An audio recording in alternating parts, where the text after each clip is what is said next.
Et bonsoir à toutes et à tous les amis, j'espère que vous allez bien. On se retrouve ce soir pour un gros live trading. Il y a énormément de choses à dire. On va revenir un petit peu sur ce qui s'est passé la semaine dernière, puisque hier soir, comme vous l'avez vu, je n'ai pas pu vous faire le débrief hebdo habituel. On va évidemment essayer de préparer au mieux cette semaine qui commence sur les chapeaux de roue, puisqu'on a eu un week-end très volatile, contrairement à ce qu'on a pu avoir, contrairement à ce qu'on a d'habitude plus globalement. Et on va avoir probablement une semaine qui va être très intéressante sur les marchés. Alors on va se focus ce soir vraiment sur le marché crypto et notamment sur notre petit Bitcoin sur lequel il y a plein de choses super intéressantes à dire. Donc voilà un petit peu le programme de la soirée. On fera un petit point aussi sur la macroéconomie, sur le fondamental. On parlera du plafond de la dette US, on parlera du prochain FOMC qui va arriver dans à peu près 2 semaines. Je vous parlerai du nouveau concours giveaway qu'on a mis en place aujourd'hui sur nos réseaux. Bref, il y a une quantité d'informations vraiment très conséquente à voir ce soir. C'est pour ça qu'on va vraiment prendre le temps, on va y aller petit à petit, je vais vraiment y aller étape par étape, histoire qu'on puisse voir tout ça. L'objectif sera aussi de répondre à vos questions. Évidemment, je vais être là pour discuter avec vous. Donc comme d'habitude, il y aura des phases explicatives et il y aura des phases où je répondrai à vos questions. Voilà un petit peu le programme de la soirée les amis, en tout cas j'espère que vous avez passé un bon week-end. Je rentre tout juste de Barcelone, donc c'est pour ça que j'étais un petit peu moins actif ce week-end et c'est pour ça qu'il n'y a pas eu de matinale ce matin. À partir de ce soir, on reprend le rythme classique. De toute façon, je vous ai partagé ce matin le planning de la semaine. Je vous laisse aller voir ça directement. Hop, voilà. C'est juste ici. Je vous laisse aller voir ça directement dans le planning que je vous ai partagé ce matin sur le serveur Discord. Donc pas mal de live cette semaine. Un petit peu moins que d'habitude. Ok, focus trading, pas mal de live trading, mais un petit peu moins de live dans la globalité que d'habitude. Mais il y aura pas mal de choses intéressantes. Donc voilà un petit peu le programme de la soirée. J'espère que vous, de votre côté, vous avez passé un bon week-end. J'espère que tout se passe bien de votre côté. Globalement, il a l'air de faire beau un petit peu partout en France et en Europe. Donc j'espère que vous profitez du soleil. J'imagine que certains sont partis un petit peu à la mer, etc. ce week-end. Voilà, je bois une petite gorgée d'eau et on va rentrer dans le vif du sujet. Évidemment, je précise aussi que comme d'habitude, ce live sera enregistré et que vous pourrez venir voir la rediffusion que je vous partagerai juste après sur la chaîne YouTube de Blockchain Capital. D'ailleurs, pour ceux qui n'ont pas vu les précédents lives et les précédentes vidéos, je vous invite tout de suite à aller participer justement et aller regarder les vidéos qu'on vous a partagées là-bas. Voilà. Bref les amis, rentrons dans le vif du sujet, un marché crypto dans le vert du coup ce week-end et pour ce début de semaine avec un Bitcoin qui est, on le verra un petit peu après, repassé au-dessus des 28 000 $, Ethereum qui s'est approché des 1900 $.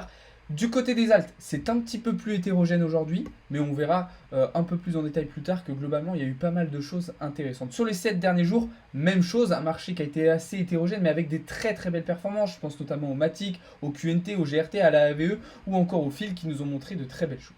Alors, qu'est-ce qui est en train de se passer sur le marché crypto en réalité, il se passe pas mal de choses. Juste pour faire un petit point, l'indifferent grid est à 52. Aujourd'hui, on est toujours dans un niveau intermédiaire entre de la confiance et de la peur. Alors, première chose à dire, on a eu un week-end haussier. On a eu un week-end bullish et plus globalement une fin de semaine dernière qui a été intéressante puisque cette impulsion haussière a commencé jeudi après-midi aux alentours de 14h.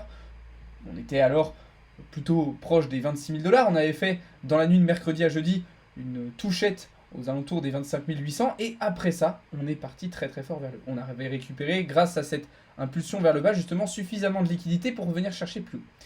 On est donc venu chercher un top cette nuit aux alentours des 28 400 $, zone où il y avait énormément de liquidité à revenir chercher comme je vous l'avais partagé dans le Discord ces derniers jours.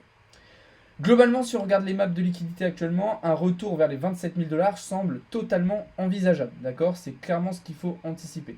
On va par la même occasion tout simplement utiliser le retracement de Fibonacci et on se rend compte qu'un retracement entre 50 et 61% de cette impulsion haussière vient chercher pile poil dans cette zone des 27 000 $ où, on le rappelle, il y a pas mal de liquidité.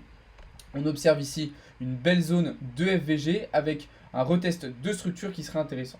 Donc là, moi, c'est vraiment une zone très intéressante que je vais surveiller potentiellement pour un repositionnement si rebond technique il y a ou pour une continuation baissière si malheureusement le support ne tient pas. Alors, autre chose d'intéressant, il y a un changement de paradigme qui est en train de s'effectuer sur le marché. Et il y a beaucoup d'indicateurs et de contre-indicateurs. Si on observe un petit peu les données intrinsèques sur le marché, on observe déjà quelque chose de positif du côté des CVD spot. En effet, on voit qu'on a de plus en plus d'achats sur Binance en spot. On a des longues qui sont en train d'être posées. Je pourrais vous sortir d'autres graphes dans la soirée et demain matin. D'accord? Donc ça, c'est plutôt intéressant. Mais le problème, c'est que ça ne suit pas forcément du côté des ratios long-short. On a même carrément des ratios long-short qui se sont rééquilibrés alors qu'on avait des longues qui étaient clairement en majorité sur le marché. C'est en train de s'équilibrer. Qu'est-ce que ça veut dire?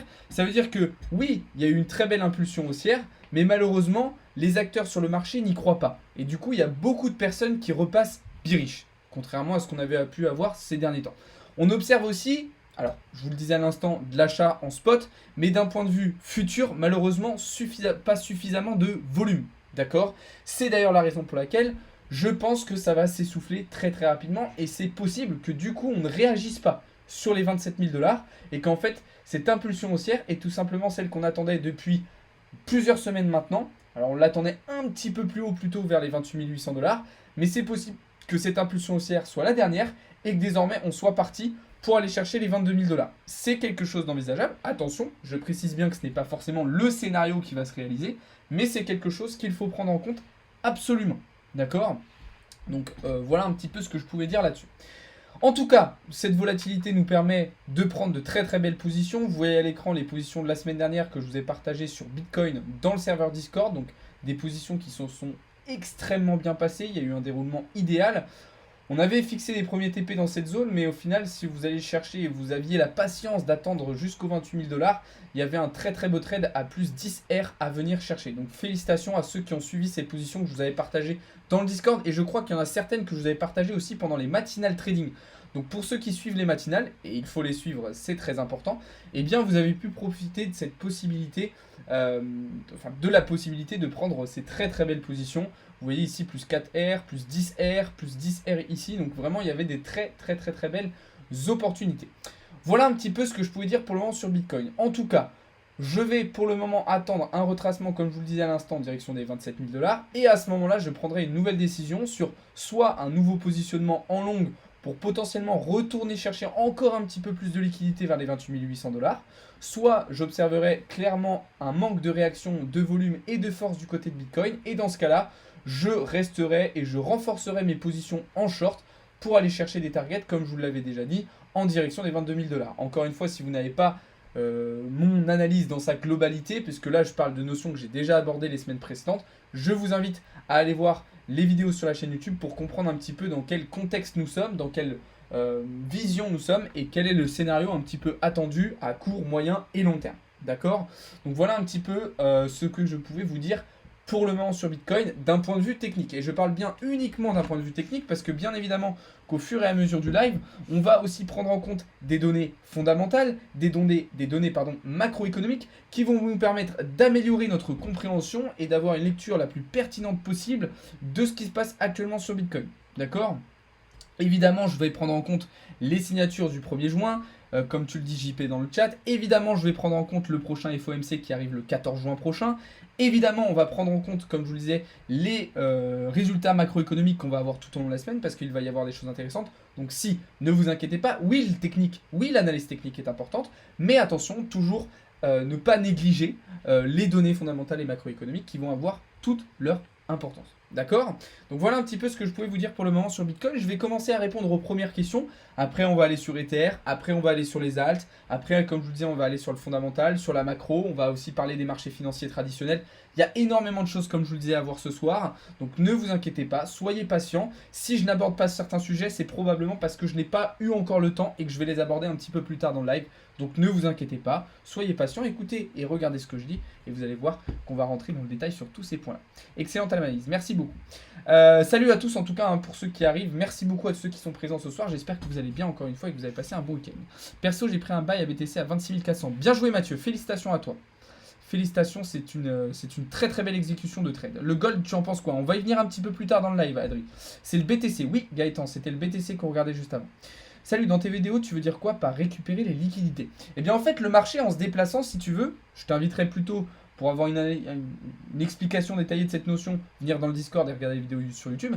Mais si tu veux, le marché en se déplaçant, il va avoir besoin de venir chercher les liquidités pour continuer à se déplacer, et par ces déplacements, il va créer des zones de liquidité, par les comportements des acteurs sur le marché. Je ne rentre pas plus dans le détail, ce n'est pas l'objectif du live de ce soir, mais encore une fois, si tu veux apprendre et comprendre un petit peu plus ces notions-là, va dans le Discord, le lien est dans la bio, et regarde les vidéos sur la chaîne YouTube.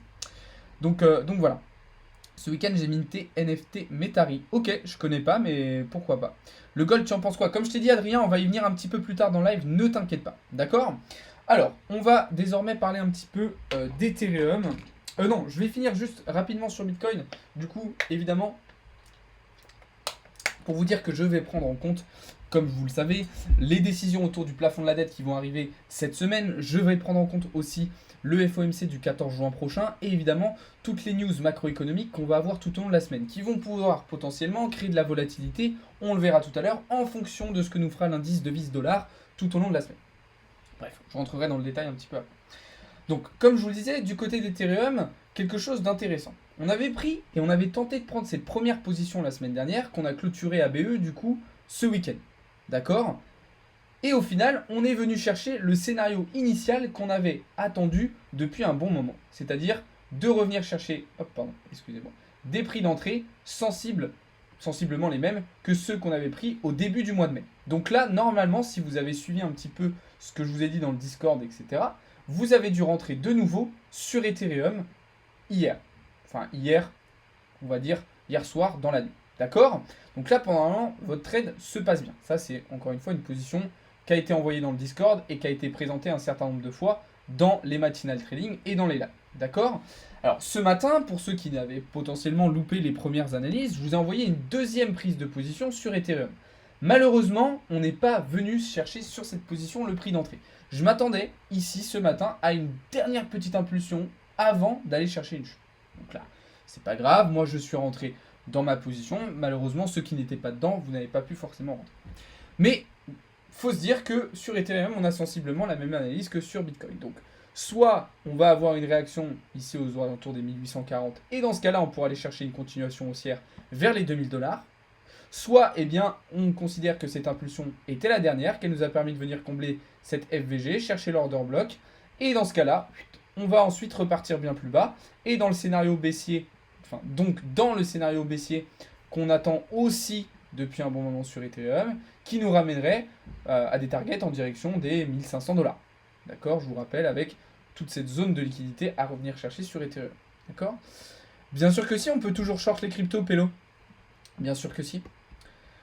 Donc voilà un petit peu ce que j'attends sur Ethereum, sensiblement la même chose que sur Bitcoin. Encore une fois, je vous invite à venir voir dans le Discord pour en savoir un petit peu plus et pour connaître les différentes positions qu'on va pouvoir prendre. Ensuite, du côté des alts, sur le marché crypto, étonnamment, il y a eu pas mal de choses intéressantes, pas mal de mouvements et pas mal d'opportunités ces derniers temps. La dernière en date que je vous ai partagée vendredi dernier a été sur AVAX. AVAX, une très très belle prise de position qui a été effectuée en market vendredi matin et avec un trade qui s'est clôturé hier soir aux alentours de 22h. Plus 4R, le trade s'est extrêmement bien passé. Encore une fois, je vous l'avais partagé dans le serveur Discord. Bien évidemment, ce n'a pas été la seule position qui a été intéressante. Je vous invite encore là aussi à aller voir les différents trades que je vous ai partagés dans le Discord. Le but n'est pas de tout vous dévoiler ici, vous le savez.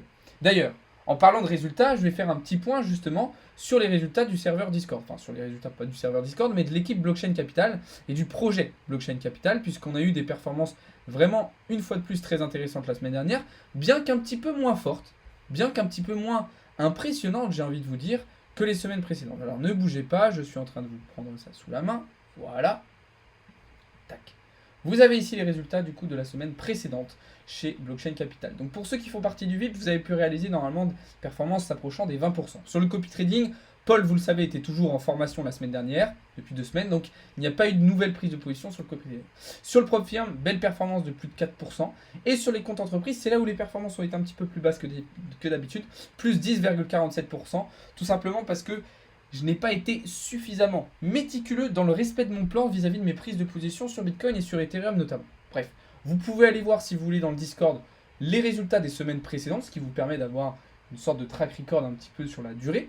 Je vous invite aussi à aller voir les résultats des membres qui partagent leurs résultats dans le serveur Discord comme vous le voyez juste ici. Donc les membres principalement du VIP, comme vous le voyez à l'écran. Donc vous voyez de très très belles performances des membres. Et je vous invite aussi, si vous voulez voir un petit peu eh bien, les avis de notre communauté, les retours sur les services qu'on propose, il y a différents membres qui partagent justement des avis. Donc je vous invite à venir voir ça encore une fois dans avis communauté. Évidemment, je ne vous invite pas à venir dans le Discord uniquement pour voir ça. Je vous invite aussi pour regarder différentes parties sur nos partenaires, sur la ressource éducative qu'on vous partage et pour le VIP, s'il y en a qui veulent rejoindre le VIP. Voilà un petit peu ce que je pouvais vous dire là-dessus. Et voilà un petit peu quant à l'update des différentes positions que j'ai pu vous partager dernièrement. Pas seulement moi, puisque vous savez que je ne suis pas le seul trader de l'équipe Blockchain Capital. Il y a aussi Sandro, Paul et Mathéo qui m'accompagnent sur ce département. Donc voilà. Alors effectivement, en short, on ne peut pas shorter une crypto en short, mais tu peux toujours, via les produits dérivés, prendre des positions en long ou en short sur les cryptos, bien évidemment. Tac. Alors bougez pas, je reprends un petit peu vos questions parce que je vois qu'il y en a pas mal. Est-ce que le minage de Bitcoin est une bonne chose à faire en 2023? Alors il y a plein d'éléments à prendre en compte. Le prix de ton électricité, est-ce que tu vas avoir la place pour stocker les machines, est-ce que tu as un logement suffisamment adapté en termes de réutilisation de la chaleur et de l'énergie afin de réaliser du minage. Il y a plein d'éléments à prendre en compte. Si ça t'intéresse, on a un expert minage dans l'équipe Blockchain Capital.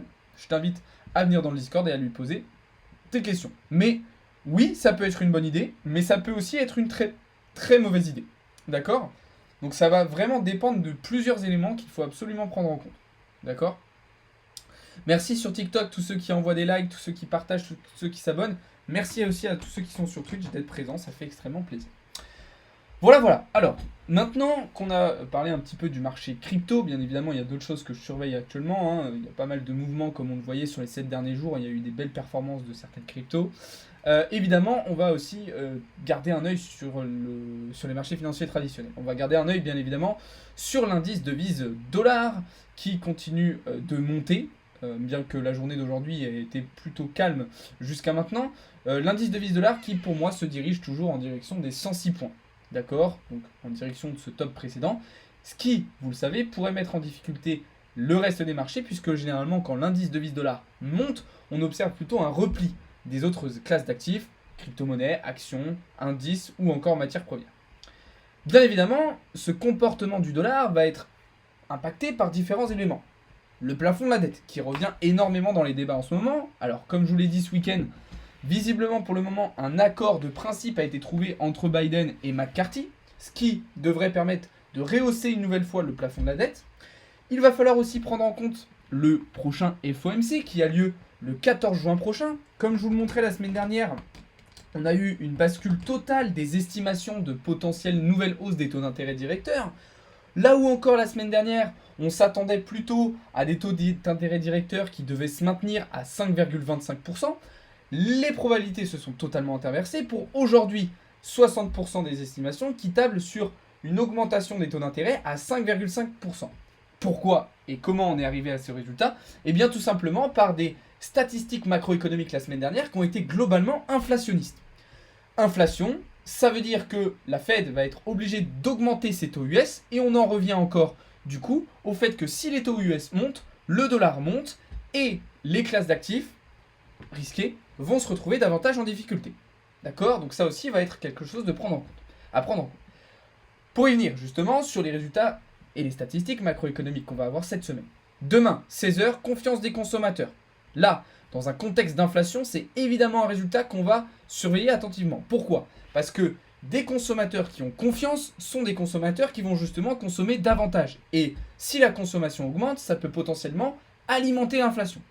Mercredi, beaucoup de résultats très intéressants. PMI en Chine, chômage et inflation en Allemagne, croissance au Canada, discours de Lagarde et les rapports Scholz sur les nouvelles offres d'emploi aux États-Unis.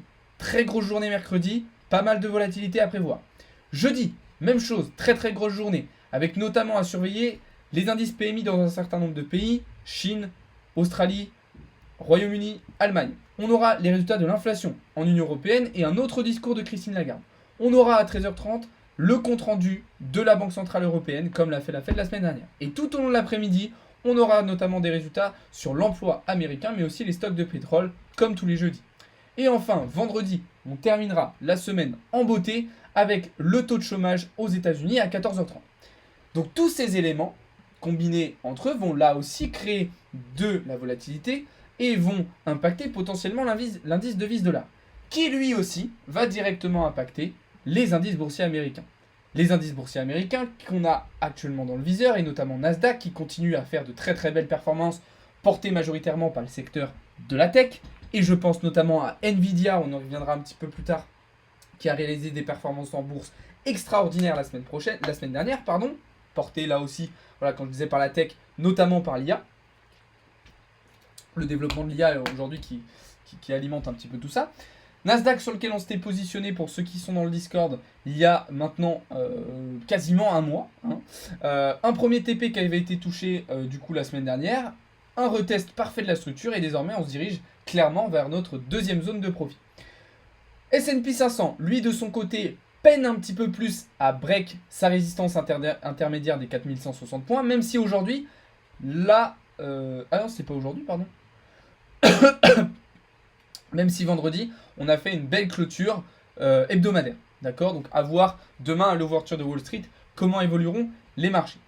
Évidemment, on va garder un œil aussi sur le CAC, sur lequel on s'est positionné en short et qui là aussi nous permet de réaliser des belles performances. On garde aussi un œil sur le gold, sur lequel on s'est positionné en short.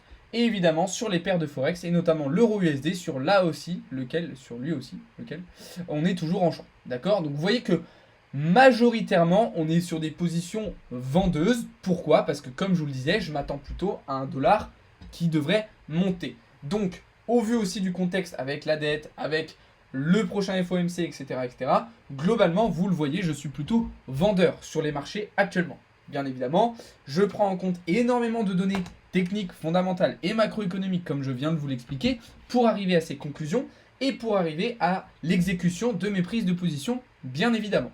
Voilà. Et je termine cette partie-là en vous précisant bien que tout ceci n'est pas du conseil en investissement. Je partage uniquement mon avis, mes analyses, mes prises de position. Et en aucun cas, il ne faut copier bêtement ce que je dis, ce que je fais ou ce que je montre. Ok les amis? Voilà un petit peu pour cette partie-là. Partie qui a été assez importante. Ça fait à peu près 22 minutes. Ça nous a permis de faire un bon petit point sur les marchés. Même si je ne suis pas rentré plus que ça dans le détail sur les marchés financiers traditionnels. Pourquoi? Parce qu'aujourd'hui, étant donné que c'était férié, on a un certain nombre de marchés qui étaient fermés. Et donc je préfère vous faire un point un petit peu plus important et concis demain matin lors de la matinale trading. Et plutôt me concentrer sur Bitcoin ce soir. C'est exactement ce qu'on a fait. D'accord? Merci pour les subs Eva sur TikTok. Donc voilà un petit peu ce que je pouvais vous dire ce soir. Je vais reprendre un peu vos questions et puis après on va pouvoir avancer parce que j'ai plein d'autres choses à vous dire ce soir. J'ai plein de choses intéressantes sur lesquelles il va falloir revenir. Et voilà. Alors, oui justement, mais sur Future ça n'a pas été interdit. Alors sur Binance, effectivement, en France tu n'as plus l'autorisation. Il n'y a plus la possibilité d'utiliser les produits dérivés, mais tu as plein d'autres plateformes qui proposent ces services-là. Elle est encore prise au sérieux la garde. Bah malheureusement, pour un certain nombre de personnes, oui Mathieu. On peut pas copier, zut, j'ai acheté la même chemise que toi. Alors vous pouvez acheter les mêmes chemises, mais je ne vous recommande pas de copier mes prises de position. Même si j'ai des bonnes performances, je ne fais pas de conseils en investissement, donc à partir de ce moment-là, je ne vous invite absolument pas à le faire. Rehaussement, socialement, on va en chute. Ah oui, ok. En dehors du trading, à quand la nouvelle taxe? Eh oui, c'est la question Marvel, tout à fait d'accord avec toi. Birish, sauf si fondamental, correct. Malheureusement, le contexte fondamental n'est pas correct actuellement. Il a dit quoi? J'étais pas là. T'inquiète pas, il va y avoir une rediffusion. T'inquiète pas, avec le plafond, c'est habituel et donc pas une news. Bah justement, là c'était un petit peu différent. Et d'ailleurs, c'est exactement ce dont on a parlé avec Philippe la semaine dernière en live. Je rappelle Philippe, pour ceux qui n'étaient pas présents, c'est un trader institutionnel qui travaille en salle de marché depuis plusieurs dizaines d'années. Et justement, on a un truc qui est un petit peu différent. C'est que là, on a vraiment des républicains qui ont essayé d'empêcher, en tout cas à court terme, le rehaussement du plafond de la dette. Mais évidemment, c'est une situation à laquelle on a déjà fait face, notamment en 2011, où on avait eu une crise, justement, qui avait été un petit peu, pas créée, mais qui était dans un contexte de plafond de la dette américaine qui n'était pas forcément rehaussé. Tu penses que c'était un fake out, le pump du BTC? C'est possible. Ayo, très très bonne question. Alors, on va pas parler ici de fake out puisqu'on n'a pas forcément une cassure de structure. Mais effectivement, le mouvement qu'on a eu impulsif de Bitcoin ce week-end et notamment hier soir, si les volumes ne sont pas suffisants, peut en fait devenir une sorte de fausse impulsion. Peut être un petit peu un coup d'épée dans l'eau, si je puis dire. Et malheureusement, nous ramener très très rapidement vers le bas. Donc, comme je vous le disais au début du live, ça va vraiment être la zone des 27 000 $ qui va nous permettre de dire un petit peu la suite. Est-ce qu'on a un rebond technique sur les 27 000 et dans ce cas-là, on va chercher 28,8 ou est-ce que les 27 000 ne tiennent absolument pas et dans ce cas-là, on s'écroule et on repart chercher bien plus bas. Je vous rappelle que le scénario moyen terme, c'était une dernière impulsion vers les 28 800 et après une chute vers les 22 000. Là, on n'est pas allé à 28 800, on n'est pas allé très très loin. Donc à voir. Est-ce qu'on va aller chercher encore un petit peu plus haut ou est-ce qu'on va se retourner directement pour aller chercher 22 000. Merci pour l'abonnement Pirate sur Twitch. D'ailleurs sur TikTok, sur Twitch, je vous invite à vous abonner, je vous invite à partager, je vous invite à liker, je vous invite aussi à rejoindre le serveur Discord, vous avez le lien en bio et en description. Donc voilà un petit peu ce que je pouvais dire là-dessus, mais encore une fois, je vous réfère à ce que je vous ai dit au début du live, d'un point de vue intrinsèque, on observe quand même un sentiment de marché qui est en train de s'inverser, avec un comportement bearish qui est en train de se mettre en place, on l'observe très très bien, notamment vis-à-vis de l'open interest, vis-à-vis des ratios long short qui sont en train de s'équilibrer malgré le pump. Donc ça veut dire que potentiellement on a quand même une partie du marché, une partie des acteurs sur le marché qui ne croient pas à cette impulsion haussière et qui repassent déjà bearish, d'accord. Donc et en soi je fais partie de ce scénario là. Donc malheureusement si voilà on a trop rapidement une trop grosse part des acteurs du marché qui repassent déjà bearish, on va pas avoir les volumes futurs sur les produits dérivés nécessaires pour aller chercher plus haut. Et en soi, encore une fois, si on se réfère au map de liquidité que je vous ai partagé la semaine dernière, on n'a pas forcément nécessité d'aller chercher beaucoup plus haut. Oui, bien évidemment, il reste de la liquidité. Mais la grosse majorité de la liquidité, elle se situe plutôt au nord. D'accord ? Au sud, pardon. Au sud, en dessous de nous. Donc, pas forcément nécessité ultra importante pour le marché d'aller chercher plus haut. D'accord ? Donc voilà un petit peu ce qu'on pouvait dire de ce point de vue-là. Ensuite, je voulais maintenant vous parler de quelque chose de très très intéressant, je pense qu'il va vous plaire. J'ai pas pris de position aujourd'hui. Moi non plus, Amine. Je voulais vous parler de quelque chose de très intéressant. Vous l'avez peut-être vu passer tout à l'heure sur nos réseaux. On est en collaboration désormais, l'équipe Blockchain Capital, avec un nouveau projet qui devrait vous intéresser et qui s'inscrit dans l'air du temps, puisque en ce moment, vous le savez, c'est Roland Garros. Eh bien, depuis quelques jours, nous sommes en collaboration avec le projet NFT, Fungible. Alors, je ne sais pas si vous en avez entendu parler. C'est un projet NFT très intéressant qui est en train de se mettre en place. On est vraiment encore dans une phase très très early, d'accord ? Je vous invite un petit peu à aller voir leur site internet. C'est un jeu sous forme de play to earn, un jeu de tennis, d'accord ? Je vous ai partagé toutes les informations dans un thread sur Twitter où je vous détaille absolument toutes les informations nécessaires à la compréhension du projet. Je vous invite bien évidemment aussi à faire vos propres recherches, aller sur leur Discord, leur site internet pour voir un petit peu ce qu'il en est et le fonctionnement. Mais c'est un projet extrêmement intéressant. Excusez-moi, je bois un peu parce que je vais faire une quinte de tout sinon. Voilà, c'est un projet extrêmement intéressant qui pour moi a beaucoup de potentiel, d'accord ? Donc c'est la raison pour laquelle avec l'équipe Blockchain Capital, on a pris la décision de collaborer avec eux et de vous en parler. Et à l'occasion de cette collaboration, on vous offre 2 NFT de la collection Fungible. Donc encore une fois, je vous invite à aller voir le trade que je vous ai fait sur Twitter et la publication Instagram afin de participer à ce giveaway et aussi de vous intéresser au projet. D'accord ? Encore une fois, toutes ces infos-là, vous pouvez les retrouver aussi dans le serveur Discord. Mais c'est quelque chose de très intéressant. Donc là, comme je vous disais, on est encore dans une phase vraiment très très early. D'accord ? Là, on va avoir une première vente aux enchères justement pendant Roland Garros. Là, du 2 au 4 juin, avec l'arrivée d'une marketplace. Le play to earn, lui, va arriver un petit peu plus tard dans l'année. Et on va dire que la phase d'expansion de ce projet arrivera plutôt à partir de 2024. Donc là, l'idée, c'est de vous parler de ce projet dès maintenant, pour que vous puissiez déjà, en fait, vous positionner, si vous le souhaitez, c'est pas un conseil d'investissement, sur ce projet. Il y a plein de choses intéressantes. Encore une fois, je vous invite à aller voir le trade, d'un point de vue NFT, d'un point de vue financier, d'un point de vue aussi social et communautaire, puisqu'ils vous font par exemple gagner des places pour Roland Garros de l'année prochaine. Enfin bref, je vous laisse encore une fois aller voir ça. Mais vraiment, le projet est intéressant. On vous avait présenté il y a quelques temps Mintera, avec lesquels on a collaboré, qui est un projet aussi très intéressant. Voilà, vous voyez qu'il y a quand même une sélection assez stricte dans les projets dont on vous parle et qu'on vous présente, parce qu'on veut vraiment travailler avec des projets de qualité qui vont vous apporter une plus-value, quelle qu'elle soit, mais qui vont vous apporter une plus-value et qui vont être intéressantes à long terme. Alors après, évidemment, Encore une fois, c'est pas du conseil en investissement. Encore une fois, ça veut pas dire que ces projets, ils vont faire x10, x15, x20 au prochain bull run. Peut-être que finalement, ça ne fonctionnera pas. Ça, malheureusement, on n'a pas de boule de cristal pour s'assurer de la réussite du projet. Par contre, ce qu'on peut faire, c'est s'assurer de la qualité du projet. Mais aujourd'hui, malheureusement, on le sait, dans le monde de la crypto, qualité n'est pas forcément synonyme de réussite, en tout cas de réussite extraordinaire à l'avenir. Des fois, il y a d'autres éléments qui rentrent en compte, même si pour les projets qu'on vous présente, évidemment, on ne se fait pas trop de soucis quant à la réussite de tout ça. D'accord? Donc, je vous invite à aller voir ça dans le serveur Discord. Je vous invite à aller voir ça sur Twitter, sur Instagram. Vous avez tous les liens en bio et en description, donc n'hésitez pas à aller voir ça. Voilà un petit peu ce que je voulais vous dire à ce sujet-là, les amis. Le Tour de France a fait la même chose. Oui, il y a énormément de projets NFT qui sont en train de se construire autour du sport, sur le foot avec Sorare. On a Oval sur le rugby. On a ici Fungible sur le tennis. On a, alors le nom sur le Tour de France, je ne sais plus quel est le nom, mais on a aussi un projet qui s'est lancé autour du Tour de France. Donc il y a plein de choses qui sont en train de se construire, des projets plus ou moins intéressants, mais effectivement il y a des opportunités. Et là voilà, l'occasion c'est de vous remercier aussi, parce que encore une fois, quand on collabore comme ça avec des projets, nous on n'est pas obligé en fait de vous donner, de vous faire gagner des tokens, de vous faire gagner des NFT. On le fait par générosité, on le fait pour vous remercier, d'accord, et pour vous faire participer à l'écosystème, pour potentiellement certains d'entre vous permettre de faire vos premiers pas justement dans le monde du Web3, du monde de la crypto, du monde des NFT. Voilà, comme ça devait arriver, j'ai une quinte de tout qui va arriver. Vu que j'ai pris l'avion et tout là ce week-end, avec les climatisations, les transports, etc., ça m'a un petit peu cassé la voix, donc c'est un petit peu relou. Bref, c'est pas grave.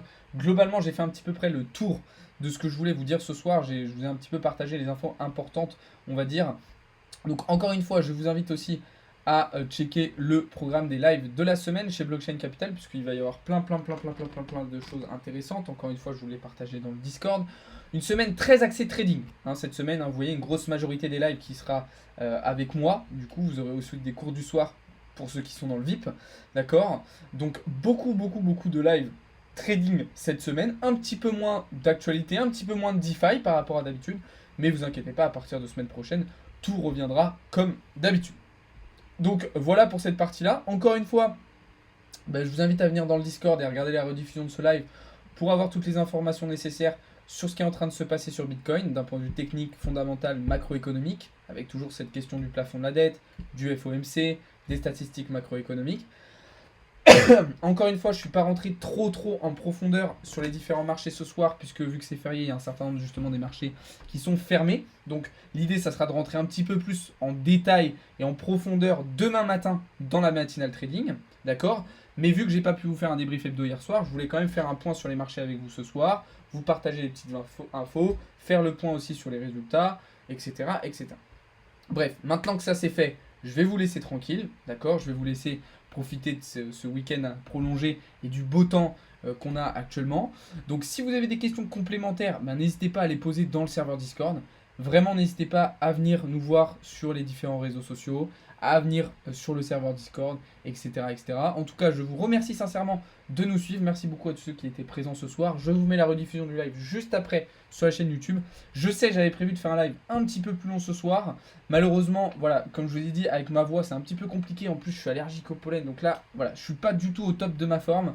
Je suis vraiment super fatigué. J'ai eu mon vol très tôt ce matin. Bref, je vous passe les détails. Mais du coup, voilà, je préfère faire un live plus court, conséquent et concis et intéressant plutôt que de rester 2 heures avec vous.